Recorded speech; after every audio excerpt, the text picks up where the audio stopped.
Welcome to the AI Research Roundup. I'm Alex. Today we're looking at a paper from the Hugging Face trending list, published on January 6, 2026, just yesterday. It introduces a new framework that hits nearly 99% zero-shot accuracy on the ETH-3D benchmark by modeling depth as continuous neural implicit fields, effectively breaking the resolution limits of traditional fixed grids. The paper is titled InfiniDepth, Arbitrary Resolution and Fine-Grained Depth Estimation with Neural Implicit Fields. And as we'll see later, the implications for generating high-quality 3D views from single images are quite significant. Well, Figure 1 immediately illustrates the core advantages of this representation. Up top in Panel A, the arbitrary resolution capability is on display. As we zoom in from 4K all the way to 16K, the method maintains sharp edges on the table leg, while the baseline Moj2 becomes noticeably blurry. Moving to Panel B, the fine-grained point clouds show a similar trend. The proposed method reconstructs thin structures like lamp cords continuously, avoiding the discrete layering artifacts seen in the prompt DA comparison. Finally, Panel C proves the value for novel view synthesis, where the continuous depth field produces clean renderings without the wave-like distortions found in 80 Gaussian. So, Figure 1 demonstrated the results. Now, Figure 2 details the architecture. In Panel A, the feature query stage uses a vision transformer to build multi-scale feature maps, where bilinear interpolation extracts vectors for any continuous coordinate. Moving to Panel B, the depth decoding stage fuses these tokens through hierarchical blocks. Finally, an MLP head outputs the precise depth value, enabling the generation of depth maps at any target resolution.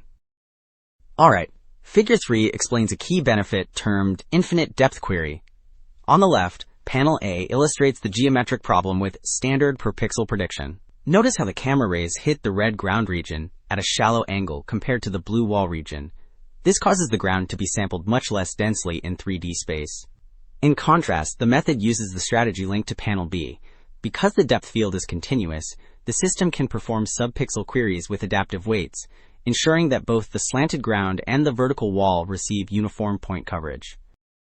Well, Table 3 shifts the focus to zero-shot validation on real-world datasets. Here, the authors compare their relative depth model against established baselines, like Depth Anything and Moge.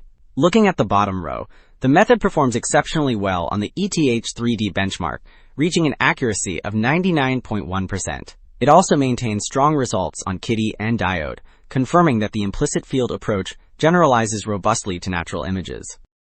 So, while Table 3 covered real-world data, Table 1 evaluates performance on the new high-resolution Synth 4K benchmark. The results are split into two sections, full image at the top and high-frequency details at the bottom, which specifically targets complex geometric areas. In the top section, the method consistently ranks first, shown by the green highlighting in the Rs row. But the performance gap widens in the bottom section. For example, on the Synth 4K3 subset, the Delta 1 accuracy hits 69% on fine details, noticeably outperforming baselines like Depth Anything and Moge 2. This confirms that the implicit representation captures intricate structures that fixed grid approaches often miss. Okay, having looked at the metrics in Table 1, Figure 5 provides a visual comparison for relative depth estimation. The first two rows feature high-resolution scenes from the Synth 4K dataset. If you look at the zoomed-in panels, highlighted by the pink and blue boxes, you can see how the method recovers sharp boundaries on thin objects, like the street railings and architectural edges, which appear much fuzzier in the baseline predictions to the right. The last row is particularly interesting because it uses a low-resolution real-world input. Despite the pixelated source, the model's continuous representation generates a smooth, high-fidelity curve for the faucet handle, whereas the other methods suffer from significant upsampling artifacts.